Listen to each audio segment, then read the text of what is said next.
Você deve ter aprendido na escola que a independência do Brasil foi bem pacífica, quase que um acordo dentro da família real portuguesa.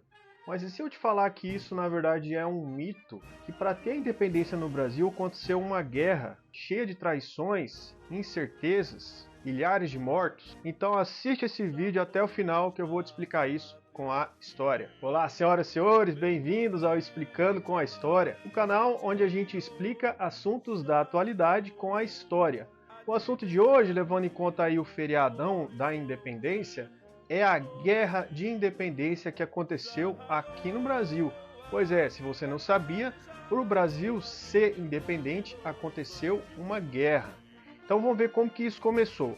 A ruptura formal entre Brasil e Portugal aconteceu no começo de 1822, lá com o Grito do Ipiranga, né? E depois quando as cortes portuguesas declararam Dom Pedro I e seus ministros como rebeldes e começaram os preparativos para atacar a antiga colônia. No sul do Brasil, as forças portuguesas se reuniram em Montevidéu, capital da província da Cisplatina, que nessa época ainda era parte do território brasileiro. No Nordeste, as províncias do Pará e do Maranhão tinham forte presença de comerciantes portugueses e simplesmente ignoraram a declaração de independência e declararam apoio irrestrito às cortes portuguesas. As províncias do Piauí e do Alagoas também se mantiveram fiéis a Portugal nos primeiros meses.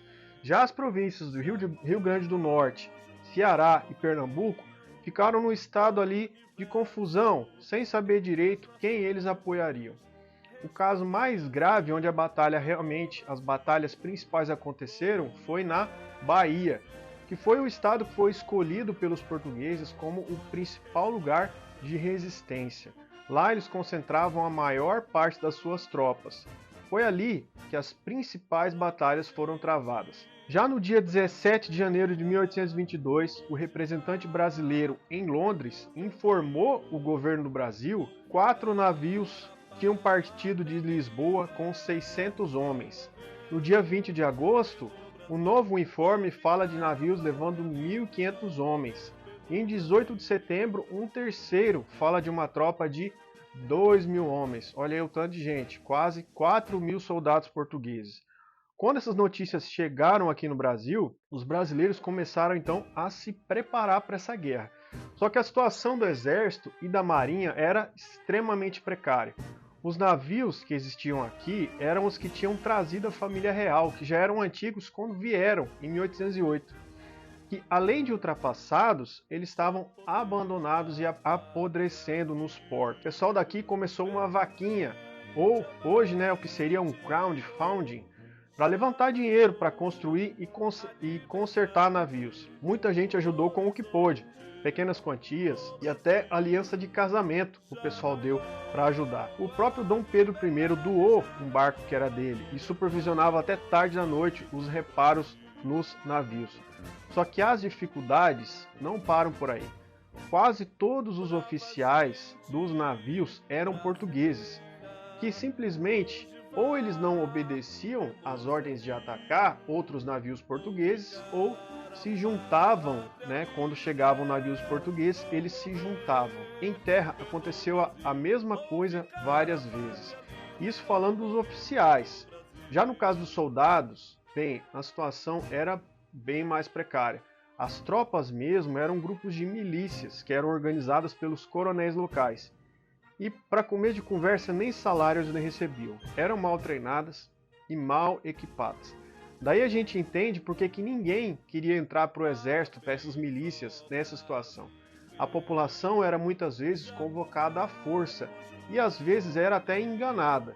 Teve vários casos de que oficiais do exército falavam que ia ter uma festa religiosa, uma praça, aí quando o pessoal, principalmente a galera mais nova, chegava ali para ter a festa, pegadinha do malandro. Sai todo mundo amarrado e mandado para o Rio de Janeiro para entrar no exército. Já pensou, rapaz, um negócio desse hoje? E não para por aí. Esses recrutas tinham que andar a pé até o Rio de Janeiro, muitas vezes sem comida e água. A disciplina era muito violenta. Se desrespeitasse, era chibatada, paulada ou pranchada, que é bater com a espada de lado, Levando em conta todas essas dificuldades e precariedades, não tinha tempo para organizar um exército e uma marinha. Os portugueses podiam atacar a qualquer hora, eles estavam em superioridade numérica, superioridade de armamento, de tudo. Então a resposta que foi encontrada foi contratar mercenários e comprar navios. Nos primeiros meses, devido às dificuldades e demora de comunicação, a guerra foi meio que um jogo de boatos e de esconde-esconde. Ninguém sabia onde é que as tropas um do outro estavam, onde que ia atacar, se não ia atacar e tudo mais. E os dois lados tinham dificuldades. Portugal também não estava muito bem das pernas financeiramente. Só que tem uma grande diferença aí. Portugal era um país centenário, tinha um exército organizado, oficiais treinados e fiéis, e tinha crédito no exterior.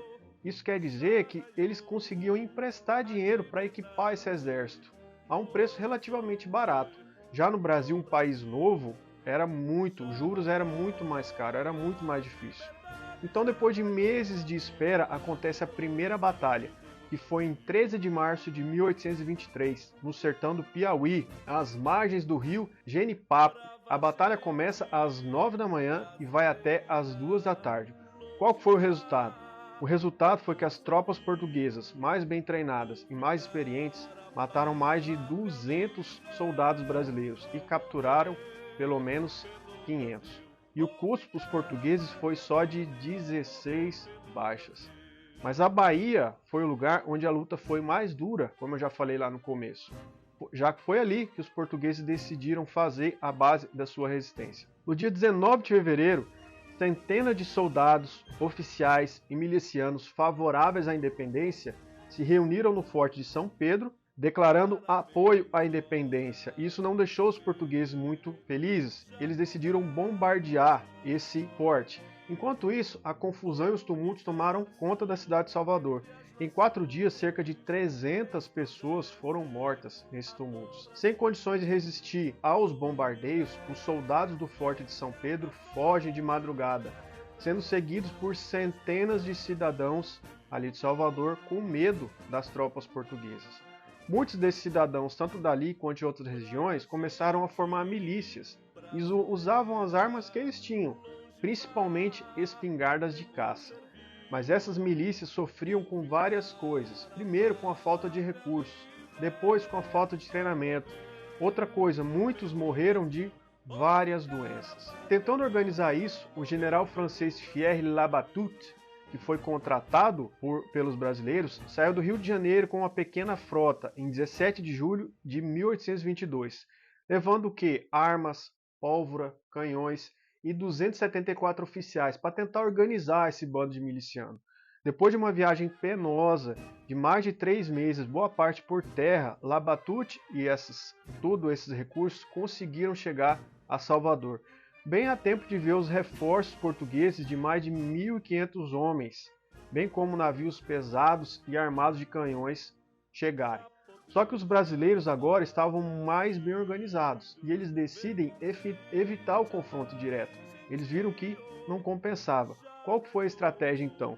A estratégia foi fazer uma espécie de cerco que impedia que os portugueses avançassem e recebessem comida e suprimento. Enquanto isso, as tropas brasileiras iam crescendo em ânimo e em números. A primeira tentativa portuguesa de romper o cerco aconteceu em 8 de novembro de 1822, na cidade de Pirajá, a 8 quilômetros de Salvador, e deu origem à maior batalha da Guerra da Independência. Durou 10 horas e envolveu mais de 10.000 soldados, entre portugueses e brasileiros. Entre os combatentes estava a mais famosa heroína da independência, a conhecida Maria Quitéria de Jesus, filha de lavradores pobres, que pegou em armas contra os portugueses. E já que era proibido aceitar mulheres entre os voluntários, o que ela fez? Cortou os cabelos, vestiu farda de homem e adotou o nome de Soldado Medeiros. Só que cerca de 2 semanas depois, ela foi descoberta. E o oficial que descobriu ela queria forçar ela a ir para casa. Mas os companheiros de tropa dela foram totalmente contra, dizendo que ela era muito boa no manejo das armas e muito corajosa. Ela tinha impressionado os seus companheiros. Então eles deixaram ela ficar. Mas agora, por cima da farda masculina, ela tinha que usar um saiote, tipo um saiote escocês. Ela participou de pelo menos 3 combates, e em todos se destacou pelo heroísmo, sendo promovida a primeiro cadete. Recebeu do próprio imperador Dom Pedro I a Ordem do Cruzeiro. Rapaz, numa época machista igual aquela, pensa numa mulher que devia ser braba e boa de tiro. Uma segunda tentativa desesperada de romper o cerco, feita pelos portugueses, foi em 7 de janeiro de 1823, na ilha de Itaparica. E depois de 3 dias de combates ferozes, os baianos resistiram e os portugueses tiveram pesadas baixas, cerca de 500 soldados. Na madrugada do dia 2 de julho, então, os portugueses decidem abandonar a luta. A resistência brasileira tinha sido forte demais. Durante esse período de luta, Dom Pedro I não ficou parado. Ele trabalhou incansavelmente para trazer aquelas províncias que eram contrárias, lembra que eu falei lá no começo? Para o seu lado. E ele foi conseguindo isso com o tempo. Cada vitória militar dos brasileiros independentes pela independência trazia mais províncias para o seu lado. Além das derrotas de Pirajá e Itaparica, chegam notícias de que as cortes portuguesas tinham sido destituídas. Aí veio a grande reviravolta, né? As cortes portuguesas foram destituídas por uma revolta do Dom Miguel, que era irmão mais novo de Dom Pedro. Essa mudança foi literalmente um balde de água fria nos portugueses, que estavam lutando contra a independência. Por quê? Porque o governo pelo qual eles estavam lutando, pelo qual eles estavam defendendo que se mantivesse aqui no Brasil, simplesmente não existia mais. Então eles estavam jogados à própria sorte, não iam receber mais nenhum tipo de apoio financeiro, militar, político, nada. Então essa reviravolta foi o balde de água fria, o que botou fim à resistência portuguesa e sacramentou a independência do Brasil. E aí, senhoras e senhores, gostaram dessa explicação com a história? Gostaram de saber que para o Brasil ser independente, na verdade, teve um alto custo em vidas, muita resistência, muitas reviravoltas?